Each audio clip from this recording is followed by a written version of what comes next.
إلى الله وحده لا شريك له وأشهد أن سيدنا محمدا عبده ورسوله ونصلي ونسلم على هذا النبي الكريم سيد المرسلين وارض اللهم عن أصحابه وقرابته وأزواجه وذريته أجمعين. سبحانك لا علم لنا إلا ما علمتنا إنك أنت العليم الحكيم. رب يسر ولا تعسر بأتمم الخير. رب أدخلني مدخل صدق وأخرجني مخرج صدق واجعلني من لدنك سلطانا نصيرا. أما بعد، قال الله تعالى في كتابه العزيز بعد أعوذ بالله من الشيطان الرجيم: ومن يبتغي غير الإسلام دينا فلن يقبل منه وهو في الآخرة من الخاسرين. صدق الله العظيم. Dan barang siapa yang mengambil mencari suatu jalan hidup yang tidak berasaskan kepada Islam, maka segala amalan mereka itu ditolak oleh Allah Subhanahu wa taala, dan mereka adalah golongan yang amat rugi nanti berada di negeri akhirat. Surah Ali Imran ayat 85. Yang mulia, yang saya rakyatkan bahagia Tuan Nazir Pengurusi Masjid, Tuan Imam, Tuan Bilal dan kuasa mentadbir masjid, tuan-tuan dan puan muslimin dan muslimat yang dirahmati Allah. Alhamdulillah, pertamanya marilah kita merafakkan kesyukuran kehadrat Allah pada hari yang mulia, bulan yang mulia, malam yang bahagia ini, bagi kita bertemu sekali lagi di dalam majlis perkongsian kajian ilmu. Walaupun sibuk kita dengan macam-macam aktiviti program orang kahwin dengan open house, malam ni pun ramai yang buat rumah terbuka, dan juga macam-macam lagi aktiviti buku yang diberadik dan sebagainya. Intinya, Allah bagi kepada kita suatu nikmat. Nikmat antaranya nikmat keseronokan. Wa in ta'uddu ni'matallahi la tuhsuha. Kata Allah, kalau sekiranya kamu mahu menghitung, mengira akan nikmat yang kami berikan, dan kata Allah, pasti kamu tidak dapat menghitung, mengira terlalu banyak nikmat yang Allah kurniakan. Dan di antara nikmat yang terbesar sebagaimana yang dirakamkan oleh Allah di dalam suratul Maidah ayat yang ketiga, "Al-yawma akmaltu lakum dinakum wa atmamtu 'alaikum ni'mati wa raditu lakumul Islam dinan." Pada hari ini, kata Allah, telah kami sempurnakan bagi kamu agama kamu, dan telah kami cukupkan nikmatku kepadamu, dan telah kami redha yang Islam itu adalah agama untuk kamu, kata Allah. Inilah nikmat yang terbesar yang kita kecampi pada saat ini. Tak ada yang paling besar lagi dah. Nikmat Islam inilah yang Allah anugerahkan kepada kita. Kerana Islam itulah kita dapat mengenal Allah. Dengan Islamlah kita dapat mengenal Rasul. Dengan Islamlah kita dapat mengenal dunia dan akhirat.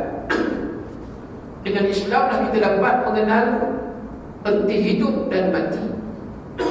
Dengan Islamlah kita dapat mengenal erti syurga dan neraka. Kalaulah kita tidak berada di dalam agama Islam, apa yang kita lihat, apa yang kita nampak? Macam baru ni lah, yang duduk kecoh sekejap dalam Sarawak, orang Myanmar makan kucing. Itu contoh. Dan orang bukan Islam, dia bukan peduli tu kan. Kucing tu kira okey lagi lah. Kucing macam kita kata arnab lah. Berarnab kita boleh melangkah, tak ada apa benda pun. Sama je kucing dengan arnab. Kalau kita nak sebut dia punya jenis binatang peliharaan, benih jenis-jenis manja. Nak cerita bukan kucing, orang pun ada, orang makan orang. Ya, kemudian binatang yang diharamkan oleh syariat, antaranya binatang yang bertaring, kita tak boleh makan. Masuklah kucing kan ada taring, arnab tak bertaring, sebab itu arnab boleh makan. Cuma tekak lalu tak lalu je. Ya. Dalam mazhab Syafi'i, Telur binatang dua alam boleh dimakan, telur dia. Tapi binatang dua alam tak boleh makan, penyu, kura tak boleh makan. Dan setengah ulama Syafi'i mendetailkan, memperincikan telur pula bisa. Telur pula apa ni? Ular tedung selah, ular apa lagi? Macam lah ular seduk. Kalau sekiranya dapat dipisahkan bisa dia dengan telur itu, maka kata ulama Syafi'i boleh dimakan telur pula, cuma tekak lalu tak lalu je tuan. Itu nak ceritanya perbahasan bab hukum halal haram ada dalam Islam. Makna kata binatang dua alam telur boleh makan, binatang tak boleh makan. Kalau orang jenis dua alam kalau kata telur tak boleh makan, orang tak boleh makan. Itu yang katakan orang dua alam. Faham kan? Iza ja'akal munafiqun, kita dah baca dalam surah Al-Munafiqun tu, bila datang orang yang munafik kepada engkau wahai Muhammad, qalu nashhadu annaka rasulullah, mereka mengatakan bahawa engkau adalah rasul Allah, dan Allah mengatakan wallahu yashhadu innaka la rasul, sesungguhnya engkau adalah rasul aku, kata Allah. Maka Allah kata sesungguhnya innal munafiqina lakadzibun, orang munafik ni, puak-puak berdusta. Puak-puak munafik ni, puak-puak tak betul. Macam Abdullah bin Ubay bin Salul, nampak zahir luarannya macam nak Islam, tapi sebenarnya hati tidak. Ini bukan Abdullah bin Ubay zaman ini, zaman Nabi ni. Nabi itu kira kata orang Perak tetonggok masuk depan mata ada. Rasulullah ada, kemudian sahabat Abu Bakar, Umar, Osman, Ali. Hari ini dah tak ada Nabi. Cerita orang munafik bukan ada lah. Cerita zaman Nabi berada di Madinah yang katakan orang munafik. Sebab itulah kita nak melihat, bila mana kita menyambut satunya hari raya, yang kedua hari kemerdekaan, maka dua perkara ini amat penting dan signifikan dalam agama Islam, tak boleh dipisah. Sebab kemenangan ada dalam Islam dan kemerdekaan ada dalam Islam. Kita ambil surah Al-Fatih, kita baca idza jaa nasrullahi wal fath. Bunyi itu di ujung kan, dia mesti ada. Kalau tak ujung dia tak betul, ha tu tak ada. Sebab Al-Fatih, Fatah maknanya buka kan, iftah, buka lah. As-salatu miftahul jannah. Miftah maknanya key, master key nak buka syurga, solat. So kata Allah, idza jaa nasrullahi wal fath, apabila datangnya pertolongan Allah, maka kemenangan. Idza jaa nasrullahi wal fath, apabila datangnya pertolongan Allah dan kemenangan. Cerita pembukaan kota Mekah. Di antara lagi Allah kata sayadkhuluna fi dinillahi afwaja, dan kamu lihat berbondong-bondong orang berebut mencintai, menyukai, dan mereka berminat, excited, teruja untuk mereka menganut agama Islam. Bila waktunya? Waktu ni adalah waktu pembukaan kota Mekah. Nabi comeback, Nabi balik ke Mekah. Maka ketika itu berbondong-bondong dari kalangan musyrikin, termasuklah Abu Sufyan yang menjadi antara komandan tentera di dalam perang Uhud, yang kita tahu isterinya Hindun, ya, bukan setakat seronok dengan kematian seorang yang disebut Sayyidina Hamzah bin Abdul Muttalib, tetapi dia membelah dada dan mengeluarkan hati, jantung, dan makannya, dikunyahnya kerana amat dendam dan sakit hati terhadap Islam. Ini yang katakan Hindun, isteri Abu Sufyan. Abu Sufyan diriwayatkan masuk Islam waktu pembukaan kota Mekah. Dan Nabi, bila Allah Subhanahu wa taala menyebutkan bahawa bila berbondong-bondong orang masuk ke dalam Islam, kemenangan satu, maka fasabbih bihamdi rabbika wastaghfir. Kemerdekaan yang disambut oleh orang Islam, mereka Yang pertamanya bertasbih, fasabbih bihamdi rabbika, dan mereka bertahmid serta mereka bertakbir, sehinggalah mereka mengucapkan kalimah taubat yang disebut istighfar. Itu contoh yang kita nampak kemenangan ada di dalam Islam, kemerdekaan ada di dalam Islam. Cuma kita hari ini sudah jauh daripada maksud pengertian raya kemenangan yang disebutkan tadi, kemenangan bagi orang yang beriman. Yang kedua, kemerdekaan di dalam Islam.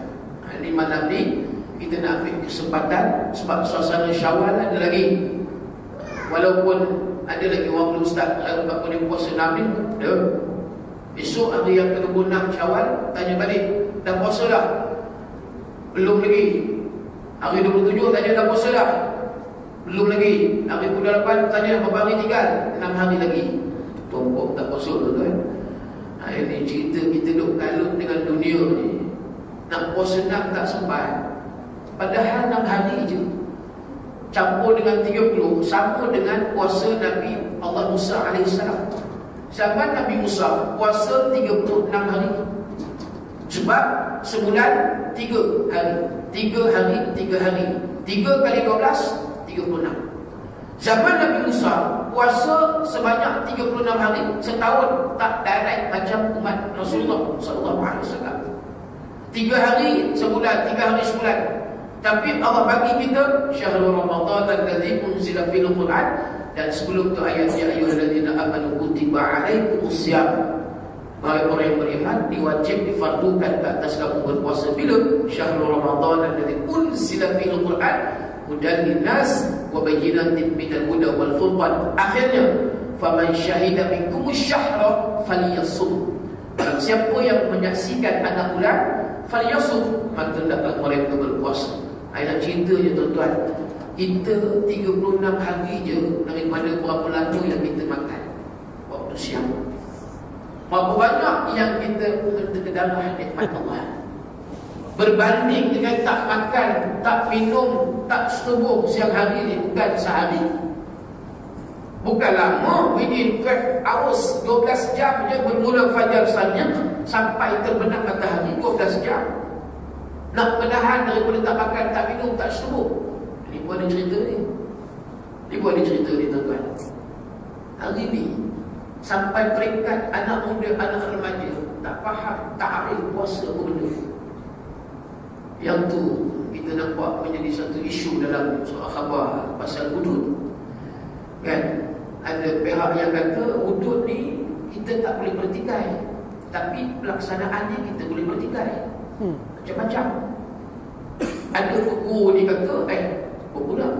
Hudud ni kerajaan laksanakan. Kita dah ada kuasa, apa lagi? Esok dah tak ada kuasa, takkan nak buat hudud. Itu juga. Katakanlah kuasa dirampai oleh orang kafir, tak melopong kita. Nak hudud semua benda, dah tak ada kuasa. Masa ada kuasa dah, bukan kerana apa ni, kerana ramai tak faham lagi ni. Nak cerita tuan-tuan, nak cerita orang ramai tak faham. Sampai bila nak faham? Sampai kiamat orang tak faham tuan. Sampai kiamat. Sebab kita nak kena tengok dia ada connection. Kalau sekiranya kita berada di dalam satu pemerintahan, pemimpin yang sukakan Islam, yang sukakan watak dan akhlak Nabi SAW, yang cintakan kepada syama'il Muhammadiyah, maka sudah tentu antaranya pemimpin baik di pendidikan ataupun maksud kata pelajaran, yang jadi menteri lah maksudnya, antaranya disyorkan, dibuat satu cadangan. Saya pun gitulah kalau saya jadi menteri pendidikan pelajaran kan. Artinya nak mencadangkan budak yang bersekolah di sekolah primary school dan secondary school, sama ada sekolah rendah atau sekolah menengah, wajib diajar kitab Syama'il Muhammadiyah. Bukan kata sunat muakkad, bukan kata sunat, bukan kata mubahah, bukan kata haram, dah. Wajib ni kitab Syama'il Muhammadiyah. Budak belajar satu kena kenal siapa dia Nabi. Ini cerita budak yang belajar Islam, student belajar Islam lah. Budak belajar 5 kena tahu siapa dia Muhammad. Budak belajar 6 kena tahu siapa dia Muhammad. Naik pula form 1 kenal siapa dia Muhammad. Form 3 kenal siapa dia Muhammad. Form 5, form 6 tak kira lah apa 6 lower 6. Nak ceritanya semua tadi, siapa yang everybody as a Muslim, maka kalau saya lah jadi, kalau cerita ni kan, cerita kalau kan tak ada apa lah, mimpi je. Nak cerita je, wajib barulah kita nampak. So tak ada suara-suara yang kata kita belum boleh buat lagi, kita belum boleh laksanakan lagi, sebab ramai yang tak faham dengan hudud. Memanglah sebab apa dia? Sebab tidak ada satu encourage, galakan datang daripada pemerintah. So sampai bila kita nak tunggu? Ini orang ni kata tadi, jangan kita tak boleh pertikai hudud, tetapi kita boleh pertikai pelaksanaan. Datang satu orang pula kata, sebab tadi kita belum bersedia lagi, ramai orang yang tak faham. Nak cerita ni, saya nak relate, nak kaitkan. Kalau ini keadaan, kalau katalah ada tak peluang kita 20 tahun lagi nak buat hudud ni, kalau katakan sekarang ni ramai orang tak faham, oh dia kata Saudi je buat, yang negara lain, negara Islam mana ada buat, susah, payah.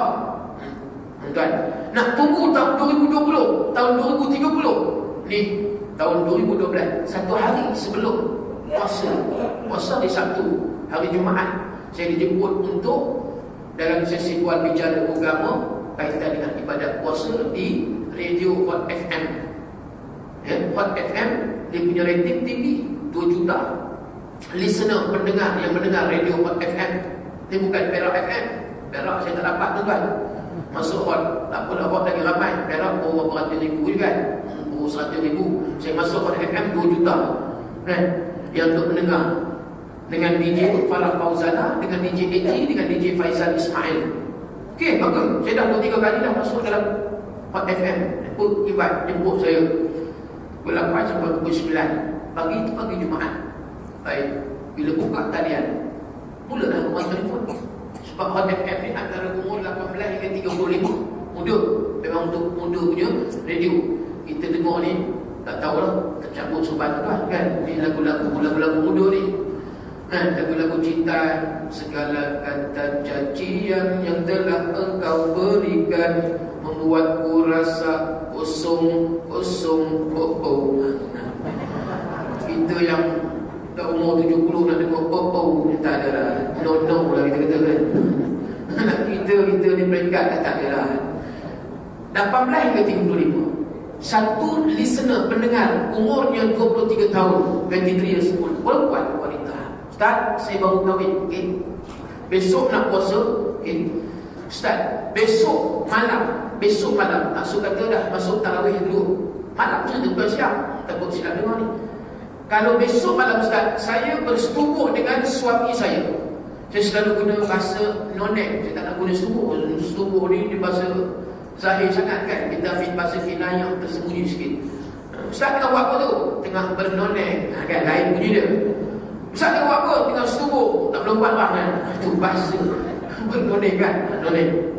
So dia tanya, esok malam Ustaz, kalau saya nonek setubuh dengan suami saya, puasa saya batal Ustaz? Macam bunyi soalan ni. Ini pertama kali soalan yang saya dapat, yang diminta untuk menjawab.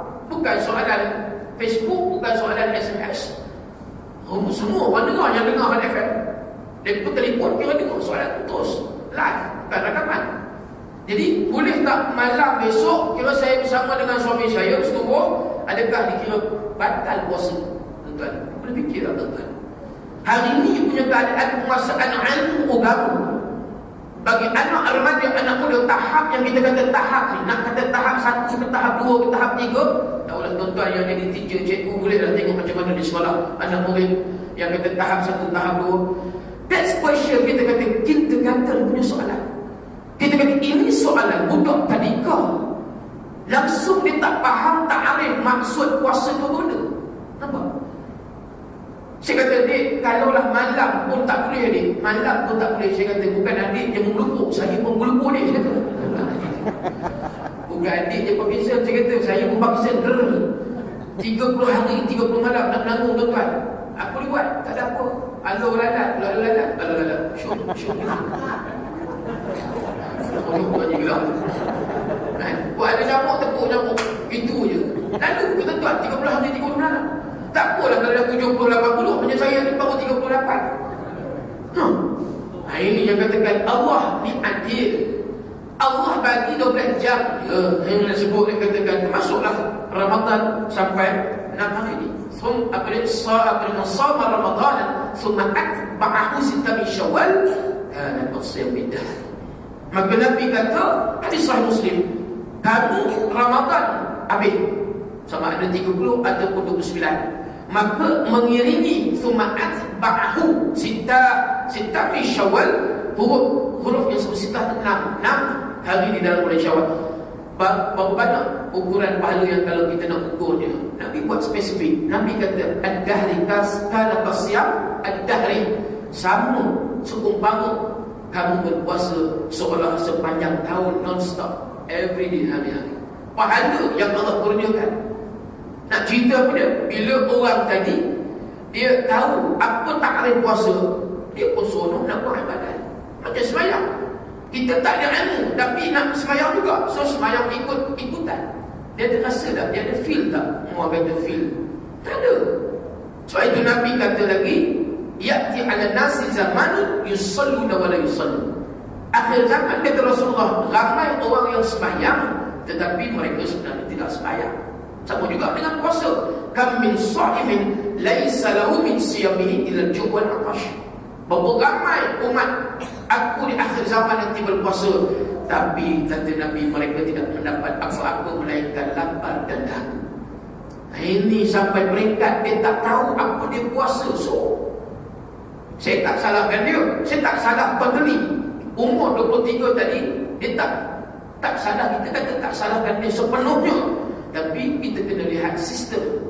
Kalaulah di sekolah rendah tak diajar apa dia Syama'il Muhammadiyah, macam mana nak kenal Nabi, macam mana nak tahu apa yang Nabi buat, yang dikatakan sebagai sunnah. Alaikum bisunnati wa sunnatil khulafa'ir rasyidin al-mahdiyyin addu 'alaiha bin nawajid. Dia tak tahu ke apa yang dikatakan Nabi buat, sunnah Nabi itu benda, sebab tak tahu siapa dia Muhammad.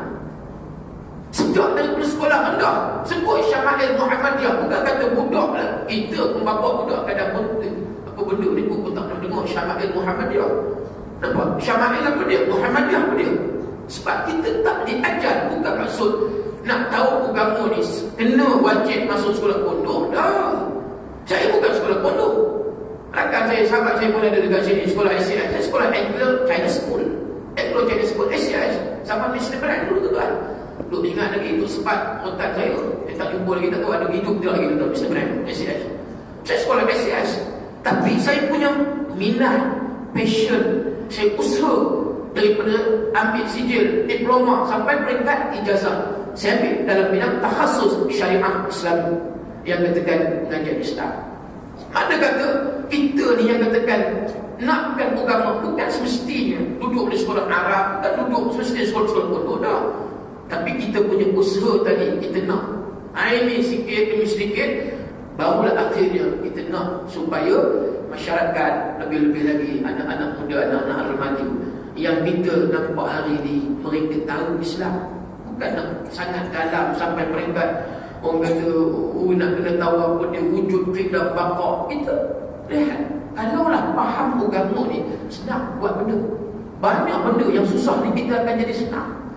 Contoh, dia tak pelaksanaan. Dia bukan orang yang melaksana, tetapi orang yang menerima pelaksanaan. Apa dia? Hudud tadi. So bila mana dia mengaji, dia belajar, alhamdulillah, bagus. Bagi saya pandangan my opinion, my bila dengar cerita hudud ni, duk ramai berminat, ramai suka. Sebab sudah ada diturunkan tadi ilmu agama, dan pemimpin pemerintah amat menyukai bila mana rakyat dan umatnya yang berilmu pengetahuan ataupun yang ada knowledge. Kalaulah sekiranya pemimpin dan pemerintah hanya menyukai budaya yang disukai oleh anak-anak muda, sebab Nabi kata anak muda ni sebahagian daripada cabang-cabang kita. So kalau dilayan terhadap anak muda, budaya hedonisme, itulah yang kita nampak. Merdeka, budak-budak disebut merdeka, dia tak sebut merdeka. Merdeka, jalur gemilang, bendera merdeka. Bila tanya apa benda merdeka, tak, benda ni benda sebut merdeka je. Kenapa? Daripada tak sampai ke bawah tuan-tuan. Sebab bila sampai ke bawah nanti, dia takut khawatir ramai orang yang tahu agama, ramai orang yang tahu Islam, dan ramai pula yang nakkan kepada Islam. Mudah juga kulit dia, mudah juga kulit dia. Sebab itu bila saya pergi Johor baru ni, Johor tuan-tuan, Allahu Akbar, tak maksud sekolah, bukan orang Johor sini, orang Johor yang sana. Saya nak baca khutbah di Masjid Politeknik di Pasir Gudang. Nak kena mesyuarat dulu tuan, nak kena mesyuarat. Sudah tak tahu tak mana mesyuarat tu keputusan. Saya pun tak khutbah di Masjid Politeknik Pasir Gudang. Cerita tempat lain adalah itu yang betul-betul nakkan ilmu tazkirah sebelum apa dia tarawih, tazkirah selepas witir. Orang yang seronok lah, dia menjemput lah kita. Yang tak nak, tuan-tuan, Johor tuan-tuan, khutbah Jumaat bukan boleh sewenang-wenang orang luar baca tak. Taubat tak boleh kan. Khutbah jangan main di Johor. Selama tak apa, boleh jemput daripada Perak, boleh jemput daripada Kedah, kan, main cilok-cilok, kira salah. Orang tak tahu, jahil tak tahu, masuk boleh lagi. Johor jangan tuan. Oh, Johor ketat, kawalan ketat. Saya diminta oleh imam saya tazkirah sebelum khutbah, dapatlah tazkirah. Lepas tu imam tu agak segan dengan saya, Ustaz, boleh tak naik khutbah sekali? Saya kata boleh imam. Kita pula jadi risau, boleh imam, ini bukan negeri saya ni, negeri Johor ni. Dia kata, Ustaz, sebab saya ni bukan baca khutbah, saya berkhutbah. Boleh, al-bantayun wal-sabun wal-balun. Saya memang tak membaca khutbah, saya berkhutbah. Saya takut nanti jadi isu. Cuma dia pesan doa sultan jangan lupa Ustaz. Okey. Macam mana nak baca doa sultan? Sebab saya tak tahu suku sakat anak-anak dia semua ni. Tengku Zari Sofia kan, rapat setelah dari dulu kan isteri dia. Jadi okey, dia baru bagi dia pun bagi teks pada doa sultan. La ilaha illallah tuan. Mengelung. 2 muka surat doa untuk sultan dia. Wih, saya kata, iya, tuan. Jenuh lah nak sebut tu macam tu. Cuma tak ada sebut nama Sultan Muzaffar Shah, Parameswara apa semua kalau dia doa. Di Johor tu kan, 2 muka surat doa sultan. Selama ringkas je kita dah hafal. Allahumma inna nas'aluka wa natawassalu ilaika bi nabiyikal amin wa nas'aluka bi asma'ikal husna wa sifatikal husna an tahfaza bi 'ana'itikal rabbaniyah wa bi hifdzi qayatikal samadaniyah jalan al-malikin al-mu'azzam Sultan Selangor Sultan Syarifuddin Idris Shah Al-Hajj Ibn al-Marhum Sultan Salahuddin Abdul Aziz Shah Al-Hajj. Tu je. Lepas tu Rabbana atina, tak ada masalah. Ini doa sultan. Dia kata jangan tak baca Ustaz, dia 2 muka surat ni memang betul panjang. Sampai cucu cicit piat-piut semua kena sebut. Ui tuan-tuan, Johor punya style berdengung. Tapi tazkirah majlis ilmu la ilaha illallah. Kedengkut pahit nak bagi tuan-tuan orang luar betul. Memang tak ada pun orang dalam nak tak ada. Saya kata Johor ni cukup teruk. Bila saya berkhutbah, duk pakat semua tengok macam zirapah. Dia pun tak pernah tengok kita berkhutbah. Sebab selalu dia pun tengok orang baca khutbah imam. Dia ada lampu macam lampu baca, lampu study tu kan. Saya silau pula mata, kita tak boleh kan. Sudah saya tutup, bila tutup dia pun kita pahaling kan. Sebab selalu bila lampu tu nampak orang tu membaca. Orang tu 80 tahun tengok apa benda, alif lam ha mim dalil lam ha alhamdu du lam ha lillah. Jenuh dah nak bekerja. Tu yang kata lampu tu kena ada. Kita berkhutbah apa habis semua, dia duduk macam tu semua. Lepas habis tu tuan-tuan seronok. Lepas habis khutbah duduk pakai syahan yang kuat-kuat lah cerita ni. Ustaz kami duduk 30 tahun ni tak pernah dengar khutbah macam ni lagi. Iya tuan, dia tak siapa tu bohong ni, cerita betul. Punya seronok tu, salah tu. Allah, dia kata puas Ustaz kami ni. Sebab kami tak pernah lagi mendengar orang yang duduk sebagai khatib imam hari Jumaat, dia pun tak tengok teks. Ni cerita Johor ni, kira teks tu wajibul ghunah. Bukan duit mesti berdengung. Tak, bukan saya kata tak perlu tengok teks. Perlu kalau sekiranya teks itu yang dikeluarkan oleh Jabatan Agama Islam. Tapi secara teknikal, ya, kita jangan duk sangat tengok teks sampai audience, makmum jemaah tak ada feel dalam khutbah. Ya, dia mesti ada teknik, dia mesti teknik dia mesti ada. Sebab kita duk mengajar orang, bukan kita duk belajar, kita dah habis belajar, dan kita pula mengajar teknik khutbah. Kira peringkat mukadimah tak payah dah baca. Tengok audience, dia face to face, bukan Facebook, face to face. Tengok eye contact mesti ada. Bila eye contact, bila ada penglihatan antara imam khatib dengan audience, dengan jemaah, so jemaah rasa selesa dan selera nak dengar khutbah. Tapi kalau daripada awal lagi Alhamdulillah, Alhamdulillahil qail, takkan Alhamdulillahil qail dah 20 tahun baca tak hafal ke tuan? Nak tengok juga ke teks. Selawat Nabi takkan tak hafal selawat Nabi. Dahulu dah Islam 30 tahun tak hafal selawat Nabi. Mukadimah sampai ittaqullah, kan? Kemudian habis tu juga khatib berpesan kepada dia khatib dan kepada segala jemaah sekalian, marilah kita bertakwa kepada Allah. Kira habis tu nak tengok teks, contoh teknik khutbah. Tak apalah kan, kita ada amatur, kita ada profesional, kita ada apa lagi. Tengok macam tu. So kalaulah kata tadi imam dah 15 tahun baca khutbah, sesekali imam juga nak kena pandai apa dia tarik, attract minat jemaah supaya tak jemu dan juga tidak lesu. Kadang-kadang dia pun jadi macam tu, tak ada apa. Macam baru ni saya di masjid KLCC, minggu ni baru ni Jumaat semalam, saya di masjid KLCC dan sekiranya khutbah memang dia tak bagi jauhi, dia ada dia punya imam di masjid KLCC Twin Tower tu kan. Jadi bila imam terpaksa baca khutbah yang telah digarap oleh jauhi, turun imam pun cakap, ustaz buat macam mana ustaz? Paksa kena ikut bacaan apa yang saya baca tu, kira ikut lah ustaz. Dalam hati saya, ustaz Allah boleh ustaz. Imam tu tuan, Imam Hafiz Quran cerita ni, saya bukan tak, kita ni memang betul, saya faham sangat apa yang disebut tu. Bila kita dah biasa ceramah, bila kita ni dah biasa berdakwah, tiba-tiba duk berpandu kepada teks sepenuhnya. Dia kata, ustaz saya baca pun saya rasa tak tahu benda saya baca ni, saya tak seronok, tak ada feel. Sebab terlalu ikut, terlalu follow. Follow memang macam saya. Dia bila dah terlalu follow tu, dia tak macam tu juga. Kita dapat teks tu, kita kalau nak konar tu payah kan. Tapi kalau tak ada teks tuan-tuan, memang betul Allah dapat asal ni.